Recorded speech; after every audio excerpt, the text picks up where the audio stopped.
Jay, how was pre-Schmoe last night? Pre-Schmoe was my favorite pre-Schmoe that I've ever done, mainly because my star got to rise without you pulling me down. And yeah, it was nice. It was nice, man. I got to kind of do a little bit of some pull back the curtain sort of thing and dive a little bit deep on the lifestyle of being a SK Plus guy, whatever that is. And I sort of let the fans guide how the show went. They, not really a Q&A thing, but they brought up topics and I discussed whatever they wanted to talk about. I asked you that question like I didn't actually scope out the video last night. Like we haven't already had this conversation before. How much does it annoy you when I come in at the very last minute of you recording and tell you what to promote before you leave? You know, I literally saw your face pop up as I was exiting the video, and I was happy about it. See, Ryan is the boss of After Schmoe, and I should have never told him that because now he thinks he's just the boss of everything. I mean, he walks into my house, tells my dogs what to do. I'm getting sick of it, man. I'm getting tired of it. I tell your dogs to fuck off. I don't tell them to do anything other than to leave me alone. You know what? That's disrespectful. That's disrespectful. Anyway. What would you tell Cal? Would you tell Cal to get off the couch? Well, no, because Cal's not going to annoy me. That's right, and that's my line. Get off the couch, Cal. He's gonna put me to sleep. Anyway, talking about promoting stuff. You have this theory that it's better to promote stuff at the top of the show. So let's go ahead and get this out of the way. Is that a theory? I think it's just true. More people listen to the beginning than the end. That's a theory.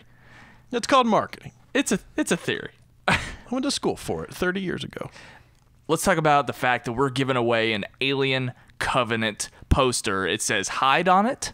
It's got the face hugger egg, if you will, even though it's not really an egg. It's like a piranha flower that houses that face hugger. That's what the poster looks like. Flower. We have I don't know. I'm trying to think of like Super Mario or something. Anyway, the picture is up on our Instagram at SightSoundPod. All you have to do is follow us on Instagram, like that picture of the movie poster that we have, and comment by tagging another friend of yours. We will reveal the winner of that movie poster giveaway on our next episode of Sight and Sound Weekly. What's Sight and Sound Weekly? I'm glad you asked, because Jay and I host Sight and Sound Weekly on the SK Plus channel. Okay? Yeah, so Sight and Sound Weekly. It's a show where we talk about music, movies, and television. If you like our interactions here, you can get way more of it over on Sight and Sound Weekly. We also have a whole other podcast feed. If you're listening to this on SK Plus right now, that's awesome. If you're listening to this on the Schmoes Know iTunes feed, we don't show up on that thing, so you got to go find us somewhere else. So make sure you search for us. Ryan, real quick, I have an announcement too. I'm doing a giveaway. Did you know this?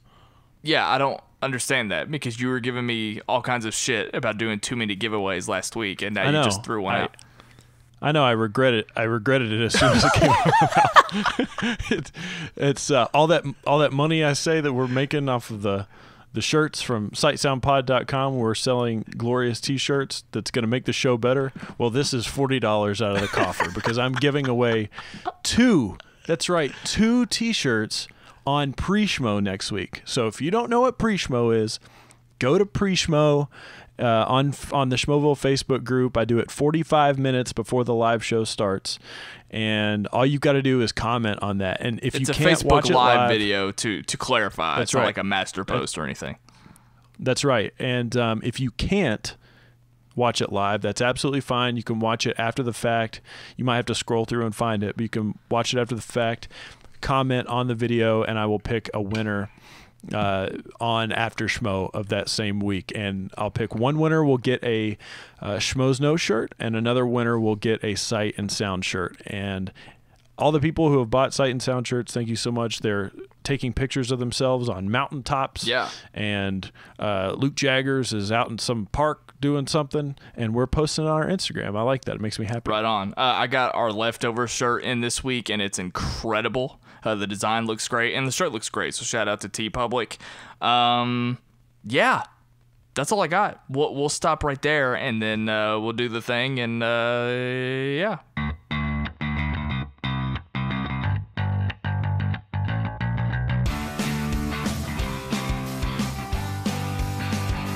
Welcome to After Schmoe, your favorite after show of the Schmoes Know Show.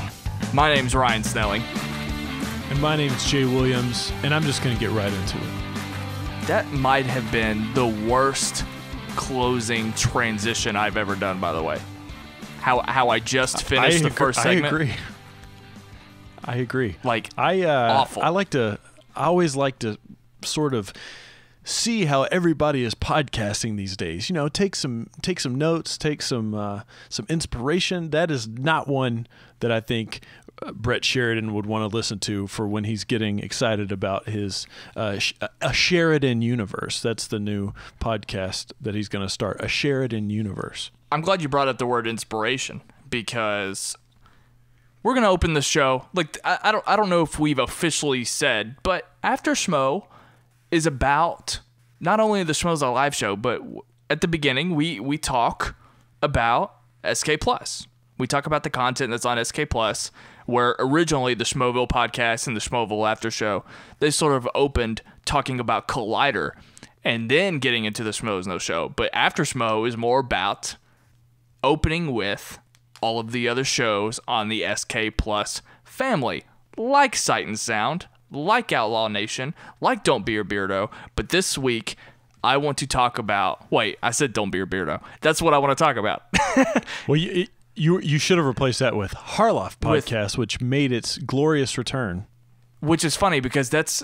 Harloff podcast came before, and now Kristian is treating it like a Don't Be Your Beardo sequel. Because I'm afraid that every interview... from here on out, he's going to approach that person by adding on to or making an extension of what they've already said on Don't Be Your Beardo. So right now, I'm hoping that Kristian finds his footing. I think he's in a weird place. He's in a weird limbo right now, trying to figure out what his show is. I actually thought it was funny because he pretty much led the show off of, okay, Grace, you were on Beardo's podcast, and here's all the things he screwed up on and didn't ask you.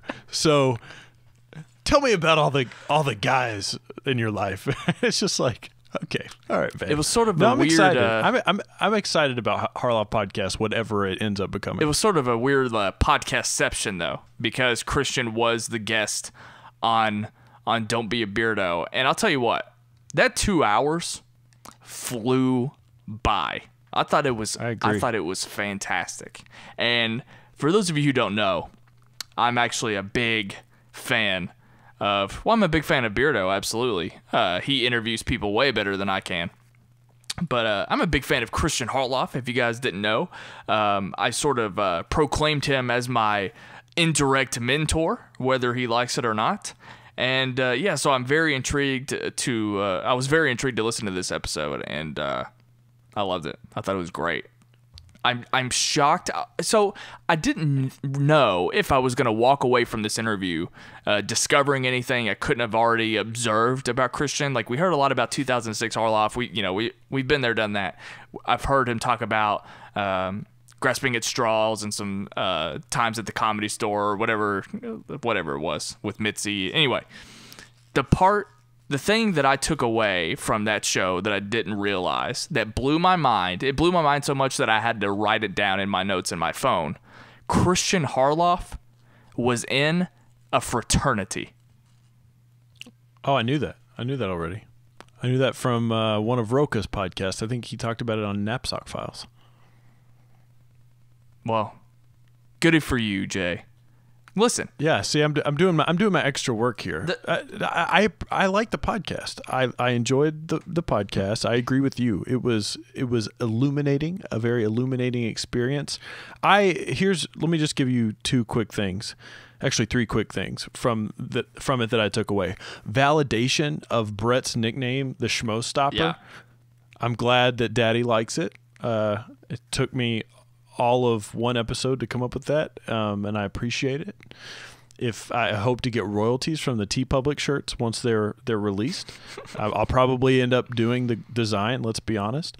I also took away the fact that I loved hearing so many people from the Joe Rogan universe mentioned in that. People like Ari Shaffir, Duncan Trussell, Sam Tripoli. I mean, so many people from the Comedy Store days that I've known for so many years, just having listened to the Joe Rogan Experience. That was really fascinating. And the other thing, which I've known this for quite some time, but Kristian and his love for MMA. I'm a massive MMA fan, and we both shared in a common, I don't know what you would call it, a common addiction of gambling on UFC fights and MMA fights. If you ever want to talk MMA, we can do that, Kristian. Well, you know he won't talk to you about anything, but that's right. I'll have to talk to Dennis about MMA.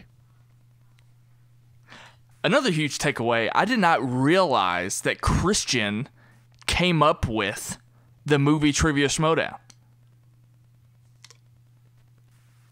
Okay. You didn't know that? No, I'm joking. Okay. Anyway. I literally thought you were being serious. No. Anyway, the thing... I was like, what the fuck? How are you the host of this show? I wonder how many people freaked out. I've only been here for a few months. No, I know all about it. But the joke was originally going to be, I didn't realize how much Kristian loved the Schmoedown, but I thought it would be way worse, and I would get a much larger reaction to that one. But yeah, you said the word inspiration, by the way, and I noticed. Well, maybe you said you might have told me what you said to him, but I happen to agree with you, though. Hearing those kinds of conversations, especially from people like Kristian, people like Roca, who talk about the grind and the hustle and talk about all the hardships that they've gone through, it really helps to hear that kind of stuff. And maybe it's not in particular to Schmoes, though, in general, but sometimes it's easy to look at a celebrity and think, oh, it was just handed to them. You don't really always see the hard work that it took for someone to get there. You're only seeing the celebrity of it. So we're kind of privileged in this community that, you know, these guys are so transparent that we can literally see their entire trajectory. And of course, someone like Kristian, how, you know, he went from point A to point B, it's just kind of fascinating because he's led a pretty incredible life. So hearing about the WWE stuff, I mean, that was a lot of fun.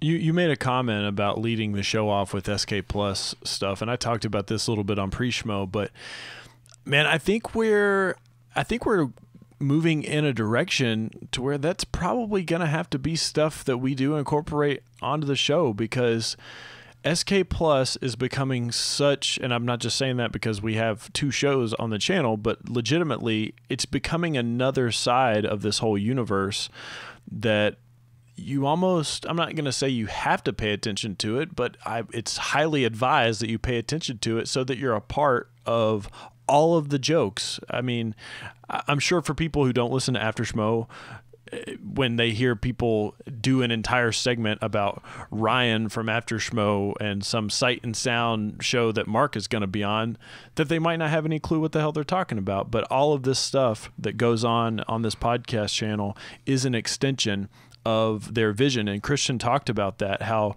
Kristian and Mark don't get to be on camera as much as they used to.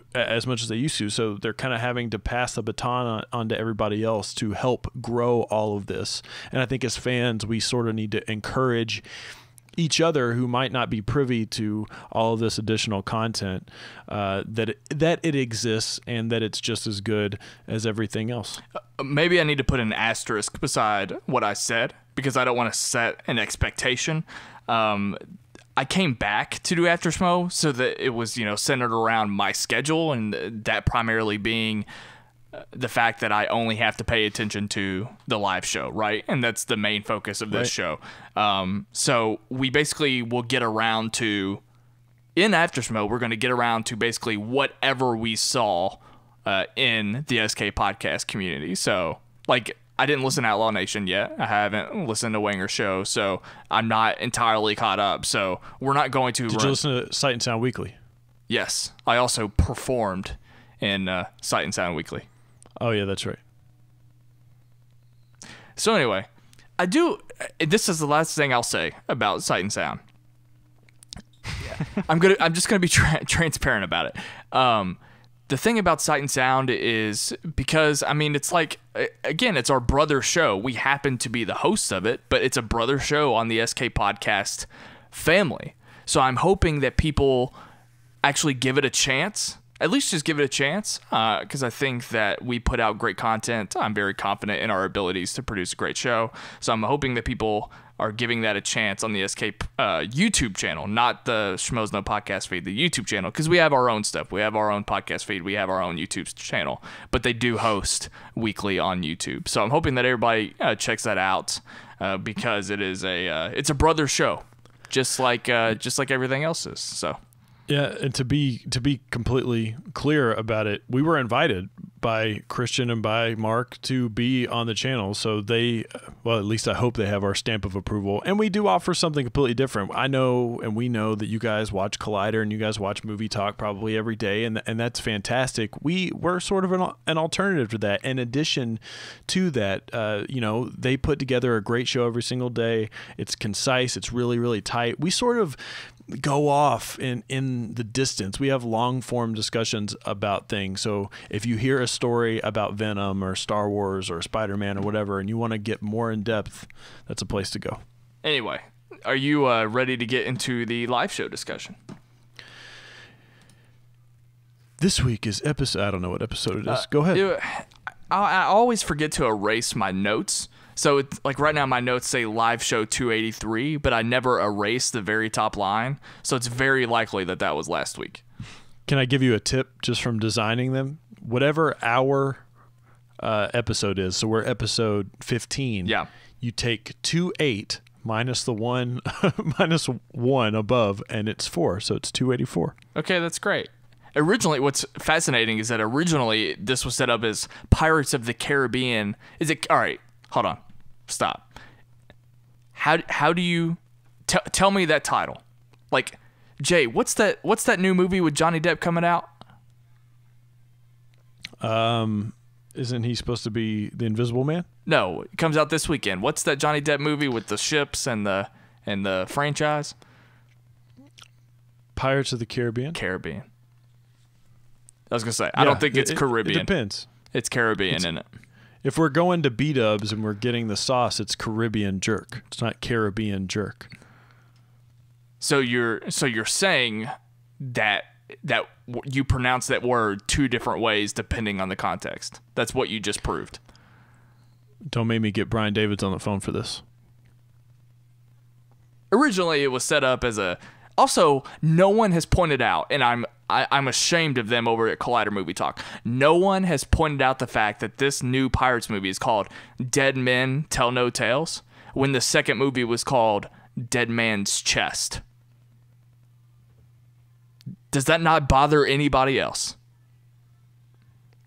Never thought about it. Don't care. Don't care about these movies. Why wouldn't you just call it Pirates of the Caribbean Tell No Tales? I don't know. Don't care. Don't care about this franchise. Hosted by Mark Ellis. Oh, the whole point was that they changed it. Now it's called New Last Jedi Photos with Zack Ward and Eric Griffin. Did they really? Yeah, because they really changed it? They went the entire, like the thumbnail is still there as Pirates, but they changed it to New Last Jedi Photos, which was maybe like 1/30th of what the entire show was about, which is really weird. And it's also not the thumbnail. But anyway, I'll stop picking at it because Copster will get mad at me. But Mark Ellis, Mark Riley, Ken Knapsack, and T were on the main table. You were very upset about the fact that going into the show, we were not going to get a Brett Sheridan. Of course, we weren't going to get a Sheridan universe. Do you think I might have turned him off from being on the show because I was not pleased with his John Carter review? Did Bibiani kick him off the show?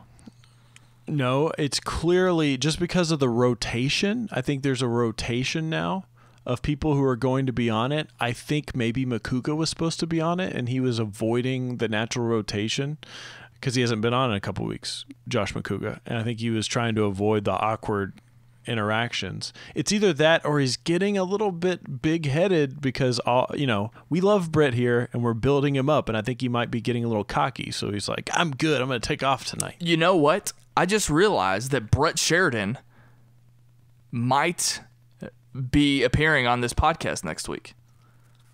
Oh, yeah? I think so. I remember it's that week where he could come on the show because I'm off work.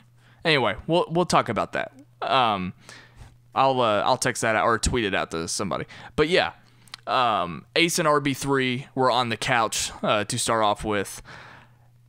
This opening dialogue about the pineapple on pizza. How frustrated were you by this conversation? Well, I was hoping you'd ask me that question because I was going to get to it in my notes. But, we passed right over that segment. No. I'm sorry. I apologize. I forgot. I forgot to put that in my notes. Jaye Williams. How dare you? You have your show notes. I would love for you to start from the top. What are Jaye Williams' stream of consciousness show notes from last night's show? Well, I'm glad we're going into it like this because you led off with the pineapple pizza, and that's how the show led off. So with that in context, here are my stream of consciousness notes of the week. What the hell is this shit? These simple people not liking pineapple on pizzas? Go eat your chicken fingers and cheese sticks, simple people. Hearing about everyone partying is fascinating. Mark and I leave places the same way. Ken's bit on Brendan Fraser operating a park ride is fucking hilarious. Mark's Spurs hat is a weird color. My God! What the fuck, Ace? Don't let the water drinker pour the beer. Well, now I'm pissed. They made my joke before I could. What is happening? The camera is out of focus. What the hell is this guy talking about? What is this? Cooking with Kristian? I honestly don't remember what that note was in reference to. I love Eric Griffin. LOL, Ridley Scott, he's the worst. That was one of Eric Griffin's quotes, and that's the last of my notes. Let's talk about the pineapple on pizza. To start, listen.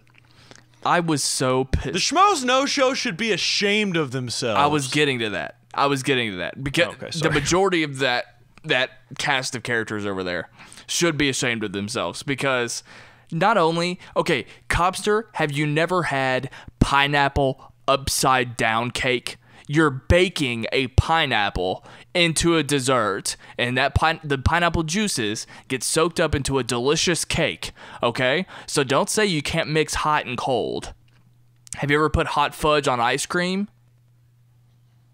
Okay? I thought the same thing. There are plenty of examples.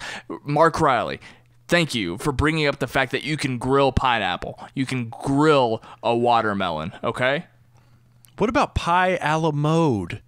Pie and ice cream go together like something else, like ice cream and pork brownies. chops and applesauce. You put ice cream on brownies.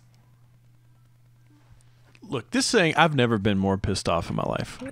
Watching this show. It shouldn't even come down to the fact that if you don't like it, then that's fine, but don't ruin it for everybody else. Okay, listen, what these schmoes are doing, they might as well have just taken Hawaiian culture and thrown it into a dumpster, okay?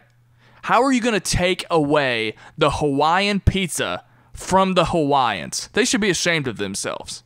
I think you're getting a little sensitive about it. I mean, I'm mad. But you also have to account for the fact that, like Ken brought up, not only do you just have the pineapple, but you add the Canadian bacon. You can add ham to it. You can add onions. You can have chicken. I mean, okay, we don't need. This isn't cooking with Kristian. Yeah, you're right. I'm just saying. We don't need. I'm just saying. Pineapple on pizza is particular, but it's very special and it's very delicious. So, and also this whole New York verse, Mark kept bringing up the fact. Ryan, you've never been to New York. Yeah, and I'm glad, and I'm never going. If I can't eat pineapple on pizza in New York, then I'm never going there. I'm going to LA because you know and I know that's where I belong, in California. and I'm going to go somewhere where pineapple on pizza is appreciated. Okay? New York, more like the city that never eats, am I right? Instead of it never sleeps. I mean, are you with me? Are you staying away from New York from here on out? The Schmoes Know Show should be ashamed of themselves. This is ridiculous. I mean, here's my biggest question here. I want to know who in that room are picky eaters, because I can tell you, every single person except for RB3, except for Riley, and except for Ken, the three people that enjoy this type of food with the pineapple on the pizzas. I mean, sweetness and savoriness are the cornerstones of great culinary goodness. I once asked you who the foodies were. I think we found out on this episode. I mean, this is absolutely absurd. Like I said in my notes, go stick to your chicken fingers and your cheese sticks. You're probably the type of person that,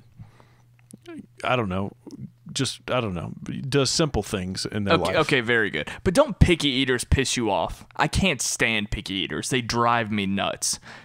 They can't just... I think they have a problem accepting that things... Sorry, I had a huge notification blast in my ear. I couldn't concentrate. I don't remember what I was saying. Anyway. It's probably for the best. I would love to go to Yard House and drink some of that pineapple cider that Ken was referencing. Okay. Didn't Luke ask us if we had a Yard House? Random. Sorry, I don't even know what that is. But I have a challenge. This also happened at the beginning of the show. I have a challenge for Beardo. I'm afraid that Beardo's face is going to freeze into that dumb smile he always does. So I am challenging Beardo. Somebody on the Wanger crew, they're listening to this. Tell Beardo I want him to do something different in his introduction next week. His opening shot, I want him to do something different than that massive smile, that cheesy smile, and waving. Just give me something else. I'm afraid it's going to get stuck. He's always making that face, and it drives me nuts. He even did it again. Like, the next time the camera was on him, he did it yet again, like he hadn't already done the bit. You know what's funny about that is, look, I'm a big fan of his new graphics. I'm glad that he updated it from that other stuff that he had. Burning my retina. But regardless, even that new illustration of him is of him making that face, which is hilarious to me, because I'm sure whoever put it together, maybe they were a Beardo fan and they wanted to do something that was a little bit more serious, because a podcast does get a little bit more serious, but all of the reference pictures were of him making that same face. So all he could do was, he was like, well, this is all I've got to work with. I don't know where they got that art, because it matches the art that's on Cobster's Twitter profile pic. Like, it's the same type of animation. So I'm thinking that somebody, or they went to some kind of website, or somebody designed all of them together, and they just have their own particular pictures, because they do match up in that way. But even his original picture, the lime green one, he was making that dumb face. He was just wearing sunglasses. So, and you could actually see what his hair looked like in that original picture. But anyway, that's my challenge to you, Beardo. Do something completely different. And now I'm 100% positive that he's actually going to do the exact same thing, knowing that I've challenged him to this. But that's okay. You know, another thing that bothered me is that everyone gave Ace shit because he was watching television, or quote unquote watching TV, even though he actually wasn't. Everyone acted like that was a huge problem, but Makuga, a few weeks ago, he could watch that Penguins game and it was no problem. Yeah, I don't understand. I think Ace's interaction with everyone is fascinating. I gave Chris Hartwell one of the smartest people on Collider award, just because I think he's such a brilliant individual. I think people are threatened by Ace. I think Ace, every time Ace gets on that microphone, it is, I mean, I just pay attention. Where's Ace's podcast? Yeah. Where the hell is Ace's podcast? I mean, you give the sound guy a podcast, but at least Ace talks on the show. I mean, am I right? I was about to bring that up. I kind of feel bad for Ace because he's not included in the Schmoedown. He's not a part of the Wangers podcast. He doesn't have his own podcast.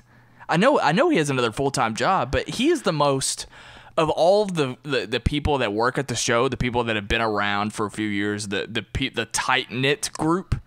I think he is the most outsider of the entire group. I'll tell you what he can't do is pour a fucking beer. What the hell, man? Yeah. Jesus Hey, Christ. that's okay. I went the majority of my life not being a partier, not partaking in drinking. I had to learn how to pour my beer like everyone else. It was a great moment, but I understand it. And I'm not going to sit here and give him shit because, that was me once. It just happened a lot earlier than life than what Ace is currently experiencing. It was pretty hilarious. I don't know what it was about the moment that I just thought was so absurd. I don't know if it was the fact that it happened or the fact that it happened and immediately I thought to myself, well, of course, all he drinks is water. He didn't even drink at the party. Like, why would you ask him to do it? I mean, it was just funny to me. But real quick, one more thing on Ace. You made that point about him not having his own show and all of that stuff. I remember one of the first times that I was ever sort of, shown the Schmoes stuff or I took in Schmoes content was during, let's see, what was it? I guess it was Comic-Con last year. And one of the very first things besides Kristian and Mark that I watched was of him and I believe David Griffin and somebody else Michael Medina, doing a review for The Killing Joke. And I remember that whole discussion centered around Comic-Con talking about how much work Ace put into it. And yeah, I want some more Ace in my life. See, this is what happens when Brett's gone, we go on the Ace love train. Yeah, that's true. We had to place our passion somewhere, and this week it happens to be on Ace. Place it on Ace. That's right. That's very clever. Oh, what was the point? Actually, no. I had more of a problem. Like, people were giving Ace shit, and that's fine. It was pretty funny. But I had more of a problem that he kept... I think he had like 2 or 3 more glasses that he poured after that. And it didn't happen until the last glass where T finally intervened and corrected him. So I was more upset that people were just letting him continue to pour it wrong instead of taking the opportunity to teach him how to do it. I mean, it took forever. I was just waiting for someone to step in, and they never did. So they should be ashamed of themselves. Oddly enough, I have no idea why I think this, but of all the people that I think would have the most bartending skills, just judging by their appearance, obviously it's Makuka. I mean, but he wasn't there. Yeah. I feel like Ken can mix a nice cocktail. I was going to say I Ellis. don't know why. I mean, Ellis is just more of a get out the bottle opener and open the Coors Light. That's true. That's as far as I see him going. But I feel like Ken can make a nice martini, like straight up dirty or whatever they say when you order a martini. They say stirred, not shaken.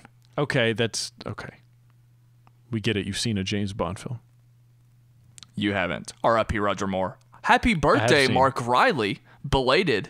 I just got it in. I'm fascinated because you said that you use Ellis's goodbye technique. For one, I think it's genius. It's something I've seen other people do it, but I've never really had the heart or the will to do it, especially at family events. I could never just leave a family event.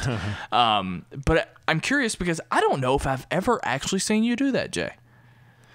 Well, I'm notorious for it. Not only do I implement that exact same tactic, but I actually force other people to do it. One of my, just random, real quick, one of my favorite stories was I had a party, a get-together to watch a soccer game one time, and I drank way too much beer, and as soon as it was over and everybody was celebrating the end of the game, I told everyone that they needed to leave because I was ready to go to bed. I don't have a problem with that. Yeah, exactly. When I'm ready to leave, I'm ready to go. Yeah. I don't fuck around. Did you happen to catch, I didn't really understand it until later, but Ellis threw out a joke about how JTE can get movie reviews out really quick. Yes. I didn't even realize. Yes. I watched his Wonder Woman review with his girlfriend. I know what he rated it. I know his thoughts on it. And it didn't occur to me at all that he had broken embargo. It did not occur to me that at all that he was the very first film critic to put out his review.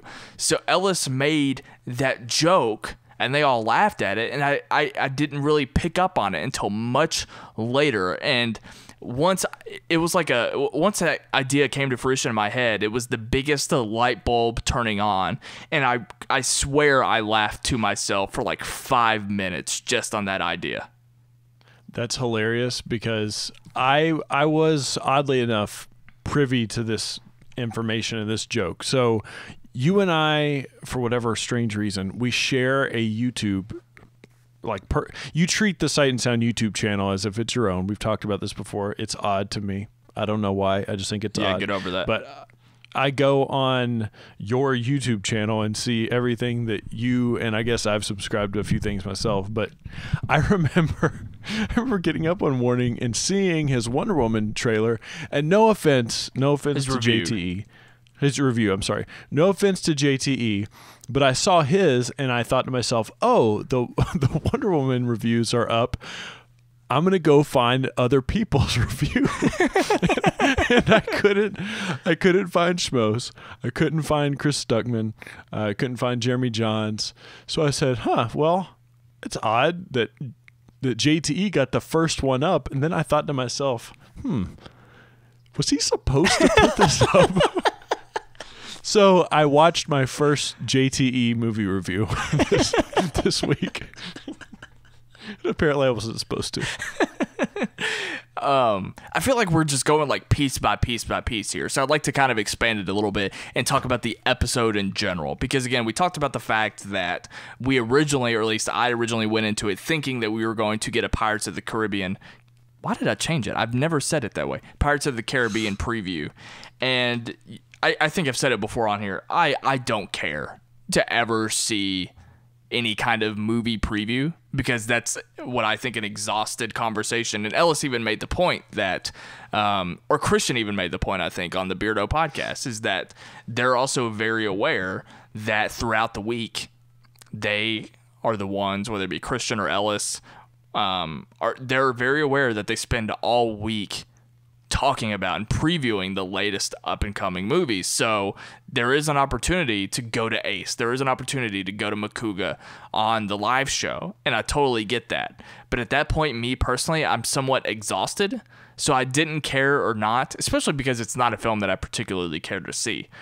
I was very fine with the fact that once we got inside the episode, that they didn't end up covering Pirates, which is funny because we kind of talked about that last week about them being afraid to kind of go in different directions.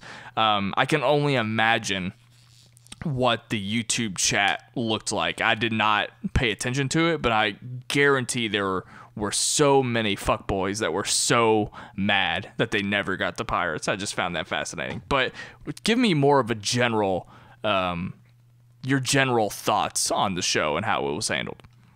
It was actually one of my favorite formatted episodes I think I've watched because the conversations seem to flow and transition so easily. We sort of talked about this last week about how they do have certain marks that they have to hit, and that's fine.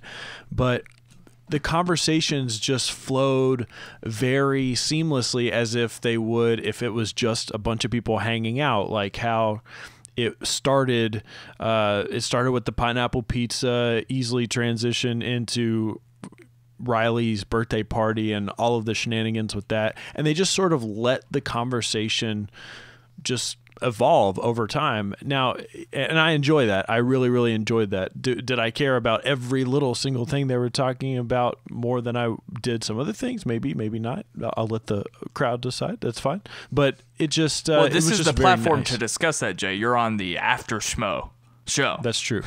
There was the whole Ouija board discussion. Didn't really care for it. Not because I mean, I don't know how you criticize something like that. You just don't. You don't. I've never played with a Ouija board. I don't really get the whole idea of a haunted Mattel game. So I was gonna say, once you produce it, like once you create a Ouija board out of plastic, you've packaged it, you've marketed it, you buy it, you like display it in a retail store. Just by that alone, it completely loses its luster. So I'm fascinated that people still get freaked out by Ouija boards, even though they're made by Hasbro or Mattel, like you said. I mean, I just don't understand it at all. It's nonsense. It's nonsense. I thought the guest was really good. Can't remember his name. He shares his last name as my middle name. Zack Ward. And that's cool. Yeah, he's that guy from those things that I've seen. I'll tell you what, I've seen A Christmas Story a million times. I hated that kid. Oh my God. He plays the bully that wears like the fox or raccoon hat or whatever it is, the main bully. I hate that kid. And it makes me feel a little bit bad because I enjoyed him on this show. I don't know why you categorize that hat that way. Obviously, we both own one of those hats living in Kentucky. That's true. I just shot a coon Lenardic last week. Says, hey, you can't say that word. Why can I not say that word? Because it's derogatory in California. Don't say that word. He said retard on the show. That's true. Who said that? Zack Ward. He said never go full retard. Well, he was quoting a movie. Yeah, but it still took me off. I don't use that word. I'm not giving him shit. I understand I know what he was doing. I'm not going to criticize him for that. But whenever I hear that word, I naturally get taken aback a bit because I never hear it and I never say it. That's all I'm saying. Let's go. Okay, you got a little defensive. I was just joking. Let's go back to. Let's go back to one of the points you were making about how the show was structured. I have a question. I want to get your take on this because I'm going through the history of the Schmoes Know Show, which I do have a history lesson this week for those that were missing it. It's back. Do you think that Kristian would have let this show happen in this structure and them not talk about Pirates of the Caribbean? What is your opinion on that? I have my opinion, but what is your opinion on it? If Kristian Harloff was hosting the show, here's what I think would happen. I think that the show would kind of have been laid out exactly the way that it happened. And the more and more that people in the live chat were getting pissy that Pirates wasn't being brought up in the topic of conversation, I feel like Kristian would have... it would have incited an angry Kristian rant, and he would have been even more pissed and continued not talking about Pirates. That's what I think. Or Eric Griffin, unfortunately, might have never made it onto the show. For some reason, I feel like Eric Griffin being on the show is purely a Mark Ellis thing. Like, I'm not saying Kristian said no, but I want more of it. Eric Griffin on this show, he's my favorite guest that we've had since we've started doing After Schmoe. Hands down. He was incredible. Like, not even close. He was great. Amazing. His takes on movies at the end and his random, as if he was some sort of Rain Man savant to just break into Disney song at the drop of a hat. Are you fucking kidding me? I mean, it doesn't get any better than that. You can't script shows better than that. So props to you, Mark Ellis. Cobster, even Grumpy Cobster was enjoying it. Like, the show went on like an additional 10 minutes. I don't know if that's in your notes, but it went 10 minutes longer. And I think even Cobster was happy about it. I think it felt like that there was like that 10 minutes was just us looking at Ellis, looking at Eric, talk about whatever the hell he was talking about. It just felt like he was driving the show at one point. And I agree, though. He was great. I loved his opinion. Real quick, I loved his opinions about movies because he seems to actually be relatively, educated in the movie space. I mean, of course, he's an actor. That is what it is. But in these types of discussions, he could pretty much hold his own. But he had opinions that we've talked about before. Opinions that aren't necessarily standard, like, having, I know people have an issue with The Force Awakens, but to pretty much say, no, some of it was kind of fucking silly. Like, why did certain things happen like that? I just thought they were great conversations. I need you to pump the brakes a little bit because his take on Minority Report was awful. He was glaringly missing one of the most key scenes in the entire movie, which is when he gets his eyes swapped out. That's not what he was saying. He was saying that his eyes were still in the system. So he was carrying around his old eyes in a bag, and he could still scan them, and the system was like, "Oh, hey, what's up? Come on in." But they should have deleted him from the system altogether, was his point. Oh.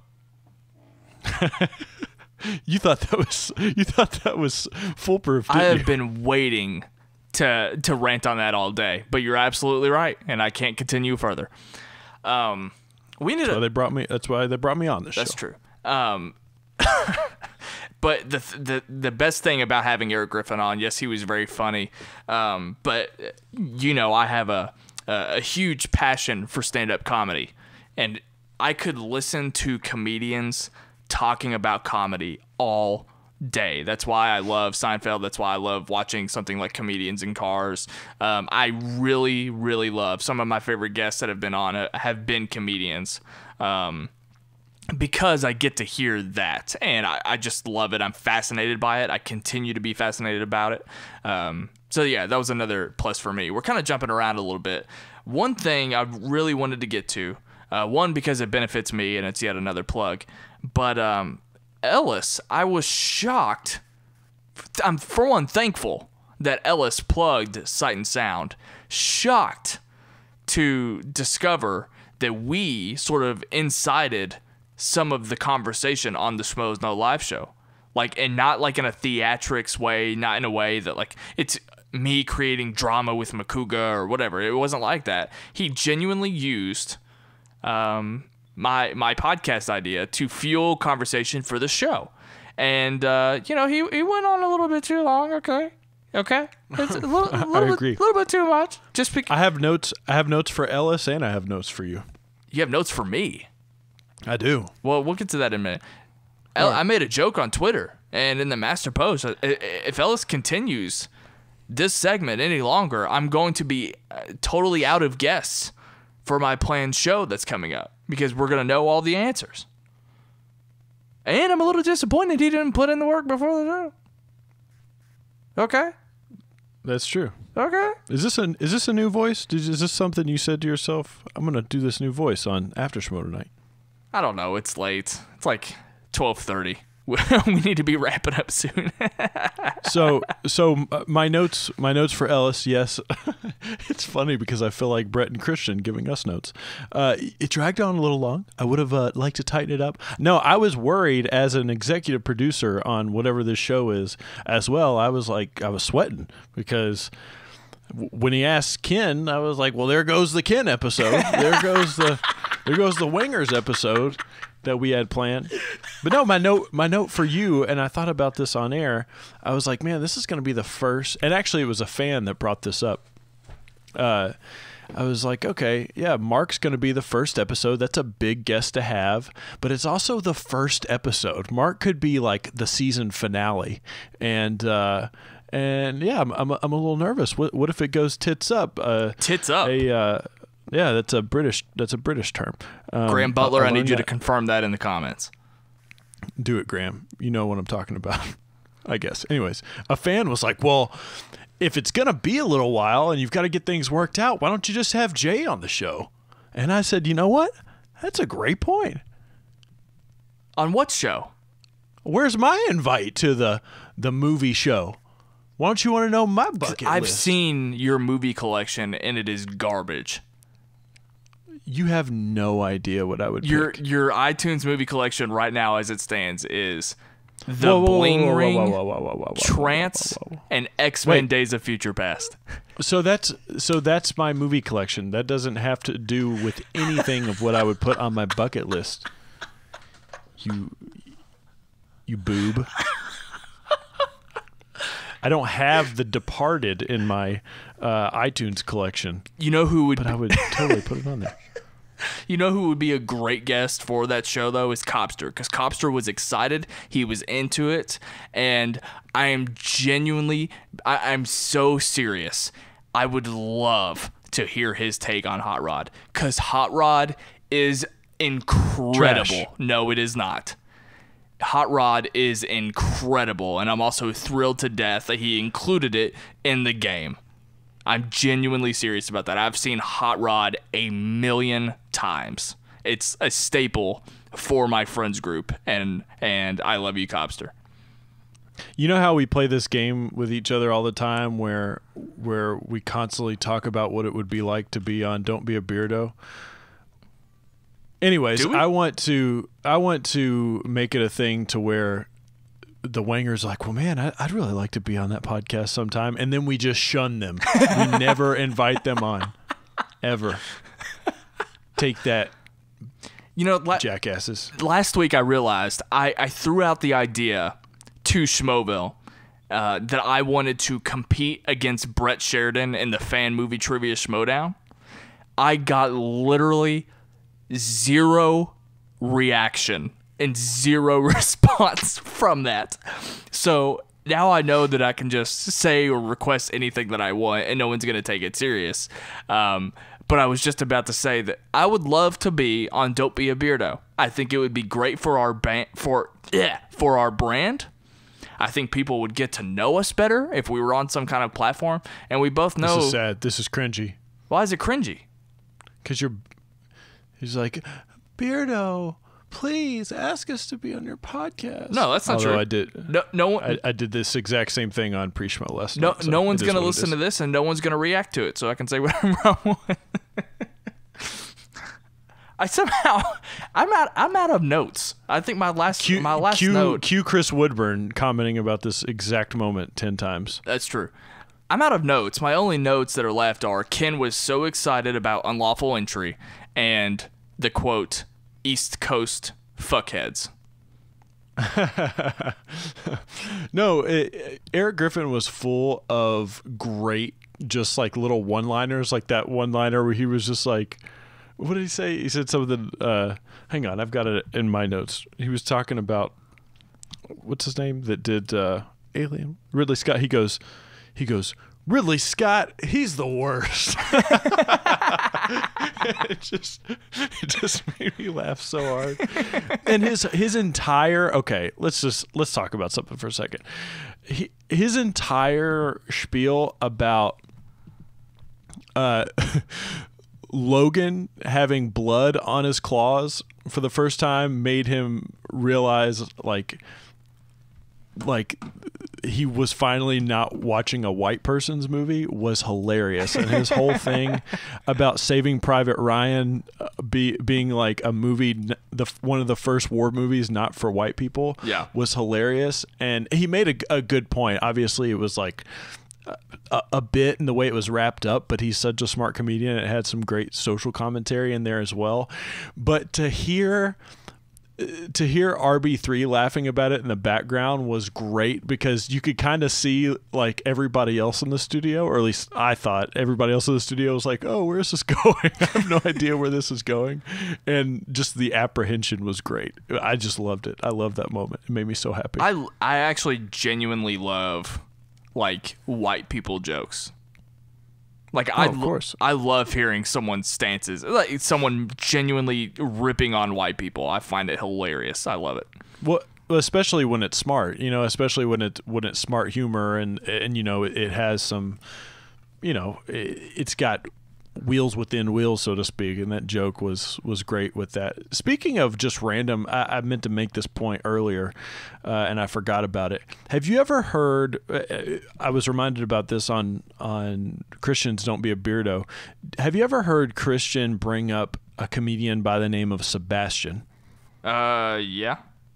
Anytime he's doing like his Tony Ravioli thing or making some kind of New York accent where he was like, what the fuck is this guy? Yeah. He always references Sebastian Maniscalco, who is an absolutely hilarious comedian that I don't know if he's ever been on. If he has, I haven't gotten to the show yet, but I would love to actually see him on the live show. I'm going to throw him in there with our boy, what's his name? I'm forgetting his name. To be like the wish list of of Schmoes Know live show guest. Kevin Why am I forgetting Youkilis. his name? No, why am I forgetting his name? The guy that had a big falling out with your boy, Dan Lebitard. Why am I forgetting his name? Oh, yeah. Yeah. Why are we forgetting his name? He's been on Is it- Movie Talk. Michael? Is it Michael? Why are we forgetting his name? I literally subscribe to his podcast. People are screaming at us like, oh my God, how do you not know this guy's name? It is Michael Rappaport. Sorry. Yeah. Why couldn't we think of that name? That's okay. All right. Kristian's going to be so mad. Are we ready to get into a history lesson? Oh, yeah. For one, I totally forgot that you had a history lesson, and so I should have gone to that way earlier in the show. I have one final note, and we'll just end on your history lesson. What a great show. We were talking about... What? Nothing. Go ahead. We were talking about like East Coast versus West Coast things. One thing I've observed about these film critics that we adore so much is that they speak about movie theaters like they're national landmarks. Have you ever noticed that? They're always like, well, we went to the ArcLight 15 to go see Alien Covenant, and we went to the Regal 6 to go. And I'm like, why do they do that? We don't do that. What is that about? What is it, Matt? Why do we care? I mean, unless you're bringing up the Mann's Chinese Theater, it's just a chain. Guys, it's just a chain. Like, I just don't understand, like, what makes a movie theater different than any other movie theater, other than the fact that it may or may not include an arcade and the number of screens that it has, which doesn't matter to anybody because you're only there to see one screen anyway. I don't understand why I just think it's weird. I don't know if it's a California thing. I don't know if it's a film critic thing or what. And I've seen other people do it, like in Schmoeville, and I genuinely think they're only doing it because they've heard Ellis and them do it. Because I don't know what it is. I don't get it. That's a good point. I like that take. I do like hearing about when they saw a movie at the AMC, because then I know that they just walked across the street to see the movie. Yeah, it just gives me context of like, their... It's like they have to mention it, you know? Like they'll bring up how they saw Pirates of the Caribbean and someone will say, yeah, we saw it at the AMC Prime and we got... I'm like, so? I don't know. I just think I mean, maybe it's like an inside baseball sort of thing where... You know the ins and outs. You know the seats to sit in to where you can make out with somebody or whatever. Speaking of going to premieres, did you see Kristian? Kristian got to see Wonder Woman with Miri. Yeah, I asked him about the movie, and he didn't text me back. So, well, he's under embargo. Who is this? JT? I think I might have made Kristian mad at me earlier too. All right, so can we get into this? Into this Valentine's Day thing? Valentine's Day thing. Set up Sorry, the history lesson, and then we'll go to it, and we'll come back and end the show. All right, so this history lesson goes all the way back to the Toad Hop days. It was February 14th. That's right. That's a Valentine's Day of 2013. Now, this is a special episode because Mark hosted this episode. Kristian was out on a date with his wife. Now, the way that this show was sort of set up, they were talking about romantic movies and this and that, and they had this whole bit that was sort of played out through the entire show between Ellis and his friend, a fellow comedian. I can't remember the name off the top of my head. Michael Rappaport. No, and I lost my notes, but I'm doing this from memory. But regardless, his female friend, not his lady friend, but his female friend, who he did a podcast with at the time, Eliza Schlesinger. No, this is my bit. Why don't you hit the bench for a second? And they were going to watch The Notebook together. Mark was going to watch The Notebook for the first time, and the entire time, apparently, Kristian was texting him to get updates of whether or not he was going to get laid afterwards. Now, this particular history lesson, the clip that we're going to hear from, is actually sort of in spirit of the Don't Be a Beardo with Kristian episode, because he did reference this episode when Beardo asked him if his wife had ever been on a podcast. And in fact, it was this episode, this Valentine's Day episode. For some reason, even though they were out on a date, got all dressed up and went to a fancy dinner, Kristian thought it was the most super romantic thing to do to go stop by the old podcast studio with his wife. And it was great. And one of my favorite parts about this clip is if you needed any other reference that this was Kristian Harloff's wife, it's the way that she talks to people when they say stupid things, because Mark said something stupid. I think even Ken said something stupid, and she just was like a friggin' lion tamer's whip, just whipped him right there. And it reminded me so much of one of Kristian's little quips to some Twitter troll. It's a fantastic clip. Check it out. Go find the episode. It is on not the podcast feed that you're listening to this on, but their other Schmoes Know podcast feed with all their Toad Hop stuff. You want to get into the clip? Nowadays. Yeah. Sadie, you look lovely tonight, by the way. Doesn't she? She really does. Yeah. She You looks guys hot. both look really good. Yeah, you do. I mean, You're that's not, you know, you guys They're a look great. pretty couple, aren't Yeah. they? That's a power couple. Me in a collared shirt. Someone just tweeted Yeah. in. Collared shirt. Or without a hat, probably. Yeah. I know, it's true. Bubba I had Chuck to use 14, I had to yeah. use my daughter's gel because I couldn't find my own gel. I had to grab her. California baby. Wait, your daughter has hair gel? Yeah, These kids grow up too fast. it's true. Tell her to text me. I said hi. Does she have an iPhone already? Stop hitting on our baby. I know. Well, I know. Listen, that is actually, you know, that's funny though, because that's a good thing to say, because he's been hitting on Hermione for about 15 years. So No. Yeah. Hello, Emma. Hey, who's legal? Emma is. Hugh Grant's character from About a Boy, when they say you want to be the godfather of our daughter. Let's figure when she gets 18, I'll probably try to shag her. Before we get to the next segment, Kristian, why don't you introduce our last guest here on the show? Real I would quick. love to do that, and then we are going to get out of here and let you guys have the rest of your. Oh, he lovely gave the wife show. the nod that you do at a party, like, "Hey, baby, we're getting the fuck out." We're getting out Hey, of Leather, here. you're with me. Look how hot she is. I gotta get her out of here. I just need to ask, did you guys talk about Sleepless in Seattle? No, we haven't. We done haven't that. got We there talked yet. about it before the Yeah. podcast started because I watched it today. That's a good one. The floor is yours. I'm going to step out. Mrs. Harloff, the floor is yours. Well, the great thing about that film is that Tom Hanks and Meg Ryan they don't have any scenes together through until the very last scene. And yet you right. believe these two are in love, and it's just a really cool romance because of that. And it's They just never unusual. have a scene together. The very last until scene. that shootout at the top of the Empire State Building. Very last scene. No, It's well, the they only almost scene have a scene together because they cross paths. But There's that scene where they see each other in the across the intersection, street, right? Yeah. But they never had a scene together. That's a great song in a whole movie film. too. That "When I Fall in Love."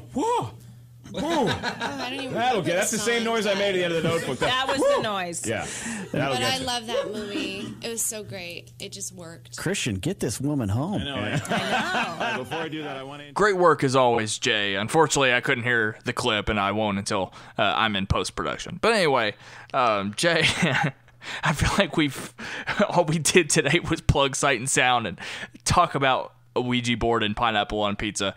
What do you have to plug before we get out of here? Well, before we're fired next week, let me just say this.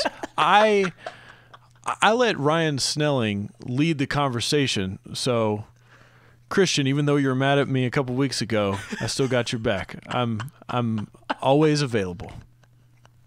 Am I supposed to be plugging something? Is that what you want me to do right now? You can find me on Twitter and Instagram at Jaye Williams, J to the A to the Y to the E. It's the same for both. You can also find us on Sight and Sound, which we've already plugged, so I'm not even going to go into it. But I do want you to buy some T-shirts at, www.sightsoundpod.com. Join us next week on Pre-Schmoe on Facebook, on the Schmoeville Facebook group, 45 minutes before the show starts. Get in there, get involved with the conversation. I'm picking 2 winners. One winner gets a Schmoes Know shirt. The other gets a Sight and Sound shirt. You can also find me every single Friday on Sight and Sound Music, wherever podcasts are found. I feel like the past several weeks, every time we finish an episode of After Schmoe, I end up texting Mark or Kristian saying, "Oh, you can skip this one." Because you're a habitual naysayer, but I think this one you might have a valid point. This is the wacky episode. We got the notes from Brett and Kristian last week. We were very tight. Everything was really tight. You know what we forgot last week and we forgot to talk about this week was the fact that the show is moving to a new time. It's moving ahead an hour. Yeah. And I don't know. We're short of sleep, guys.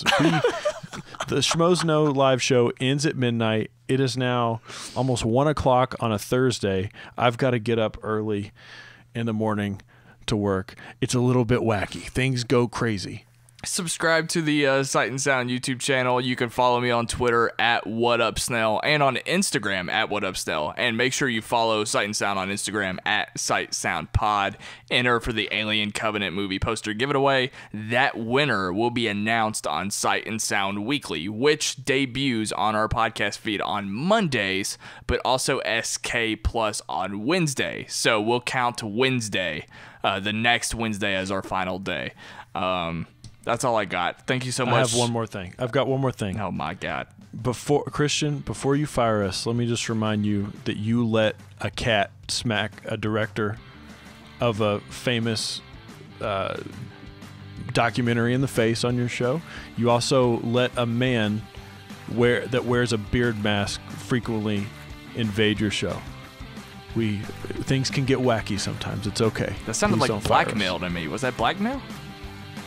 No, I'm talking about Finstock. What? I know. I mean, Oh, okay. okay, goodbye.